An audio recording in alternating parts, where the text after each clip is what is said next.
The greatest prison we live in is the one we don't even know. Exists the prison of our unconscious self. We walk through life believing we are free, believing we are making our own decisions, believing we are acting in our best interest. But much of what we call choice is merely reaction, shaped by the hidden parts of us that we've been taught to ignore, reject, or fear. These parts live in the shadow, not because they are evil, but because they were once unsafe to express. And now, because they live in the dark, they control us without us knowing. The shadow is not just some dark, mystical part of the psyche.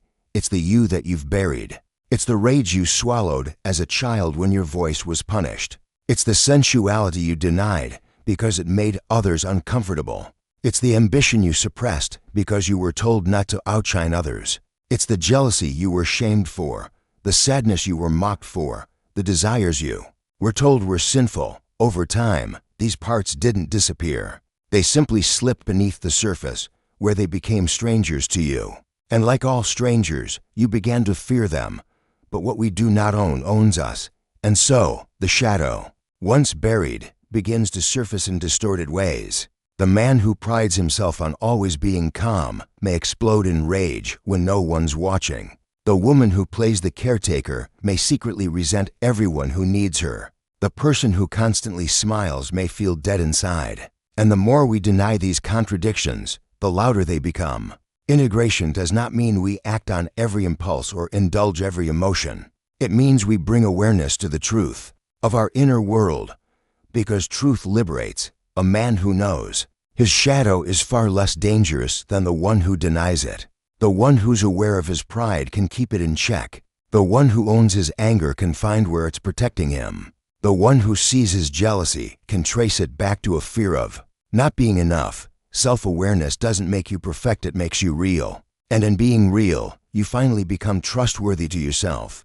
I remember speaking with a woman who had spent years in therapy trying to be better. She was exhausted, not from healing, but from performing healing. She was always trying to prove she was over her pain, that she had no more anger, that she was above it all. But when we sat together, and she finally allowed herself to say, "I hate them for what they did to me," something shifted.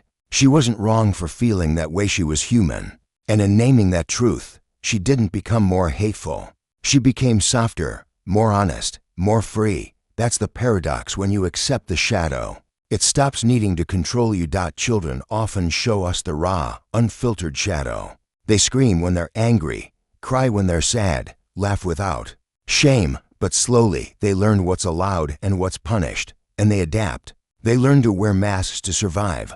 The good boy, the quiet girl, the overachiever, the peacemaker, and behind those roles, the true self retreats. But the soul never forgets who it is, and at some point, if we're lucky, life brings us back to that forgotten room inside ourselves, the place we locked away when we were too young to know any better. This return to the self is not comfortable. In fact, it's terrifying. To face your shadow is to stand naked before yourself, without excuse or performance. It means asking hard questions. Why do I fear being alone? Why do I sabotage love when it gets too close? Why do I chase people who don't respect me? Why do I hide my brilliance? And the answers don't come quickly. But the asking, that's where the healing begins. You cannot master your mind if you are afraid of what's in it. You cannot be whole if you keep slicing away parts of who you are. We've been taught to fix ourselves, but wholeness isn't about fixing, it's about remembering, about reclaiming every disowned emotion, every buried dream, every rejected part. Because the truth is, your shadow isn't working against you. It's trying to lead you back home. A man who integrates his shadow doesn't become darker, he becomes deeper. His joy becomes richer because it's no longer a mask. His calm becomes stronger because it's not forced. His love becomes purer because it's not based on hiding. The same is true for women. The woman who embraces her rage is not destructive, she is fiercely protective. The woman who owns her power is not arrogant, she is unshakably rooted. The world is not starving for perfection, it's starving for authenticity. And that can only come from integration, from the willingness to sit with your own contradictions and hold them with compassion. From the courage to stop pretending you're always okay and instead say, "Here I am, messy and magnificent, broken and becoming." Because only when you stop fighting the shadow can you hear what it's been trying to tell you all along. You were never too much. You were never too angry, too emotional, too sensitive, too proud. You were simply misunderstood even by yourself. But not anymore. And once you welcome back what you once rejected, the mind settles. The chaos quiets. Because finally, the war inside you ends. And that, more than anything, is what it means to master the mind, not to control it, but to unify it, not to dominate your inner world, but to make peace with it. And in that peace, everything changes when you finally meet the parts of yourself you were once too afraid to look at. Something extraordinary begins to happen. It is not a loud moment, not a lightning bolt or a sudden miracle. It is quiet, subtle, but unmistakable. The war inside begins to calm. You stop reacting to everything like you're being threatened. You stop performing life and begin to participate in it.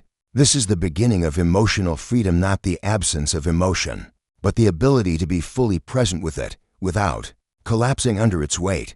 Most people are imprisoned not by others, but by their own unexamined pain, and this prison is invisible. They go through life chasing peace but running from themselves. They think, if I get the relationship, I'll be happy. If I get rich, I'll feel safe. If I'm liked by everyone, I'll be enough. But these external goals are often built on top of deep internal fractures, and anything built on a wound becomes a house of mirrors, fragile, distorted, and confusing. The truth is, if you haven't made peace with your inner world, no amount of success will satisfy you. No amount of love will feel safe. No amount of praise will feel real, because part of you will always be looking over your shoulder, afraid that the mask will slip, that the part of you you've hidden will be revealed, that you will be exposed not as a fraud, but as the truth you've never felt worthy of showing. This is why shadow integration is not just some psychological exercise. It is the cornerstone of real inner freedom. Emotional mastery isn't about staying calm all the time. It's about knowing what to do with your anger when it shows up. It's about being able to say, yes, I feel jealousy, without it turning into sabotage. It's being able to say, I'm afraid, without that fear needing to dictate your life. The moment you begin to recognize your patterns, without judgment, you create space between stimulus and response, and in that space, you reclaim power. That's where the mind begins to serve you, instead of enslaving you. Because now you're not being driven by unconscious survival mechanisms. You are responding from awareness. Think of someone who constantly sabotages relationships. They might believe they're just bad at love, but underneath that pattern is often a childhood wound, a moment where love was painful, inconsistent, or conditional. As a child, they learned, I am safest when I'm distant. So as an adult, intimacy triggers that ancient fear. Without shadow work, they keep repeating the cycle. But once they bring that wound into the light, once they sit with it, grieve it, understand it, they no longer have to live inside it. They can choose, instead of just react. And this is what changes everything. Emotional freedom isn't about becoming someone else. It's about becoming fully yourself, without apology, without suppression, without shame. It's the ability to feel deeply and still remain grounded, to hold sorrow without drowning in it, to feel joy without fearing it will be taken, to experience anger without letting it destroy your relationships. This is what wholeness looks like, being fully alive in all your humanity. We are often taught to fear our emotions. We are told to toughen up, to get over it, to stop being so sensitive. But sensitivity is not a flaw, it is a gift. The shadow often hides your most tender qualities, your empathy, your vulnerability, your creativity, your passion. They were buried because someone once told you they were too much, or not enough, or inconvenient. But when you reclaim them, you don't just become emotionally intelligent, you become emotionally sovereign. I once worked with a man who carried an intense fear of failure. On the surface, he was successful, he had money, recognition, respect. But inside, he was always anxious, restless, constantly needing the next win to feel okay. When we explored his shadow, we found a little boy who had once come home with A++ on a test and was told, you can do better. That moment imprinted a belief, I am never enough. As an adult, he was still chasing that unreachable approval, even though the world was already applauding him. When he allowed himself to feel the grief of that boy, to cry for him, to rage for him, to forgive the adults who didn't know better, he began to change.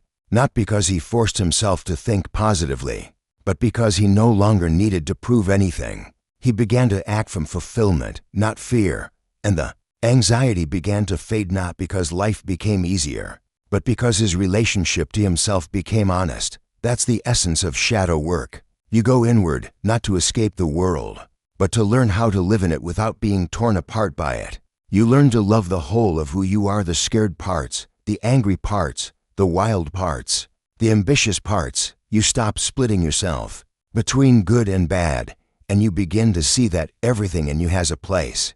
The mind becomes clear when the heart is at peace, and the heart becomes peaceful when the soul is seen, not judged, not silenced, but seen. That's when the mind stops spinning in loops of worry, self-doubt, or overthinking. Because now it's not trying to hide your pain, it's working with it, supporting it, honoring it. You don't have to be perfect to have peace. You just have to be whole. And wholeness begins with telling the truth about what lives inside you. Let the anger speak. Let the shame breathe.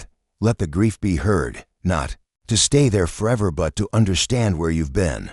To hold space for your humanity. Because when the shadow is finally embraced, the mind no longer has to defend itself. It can rest. And in that rest, your real power returns.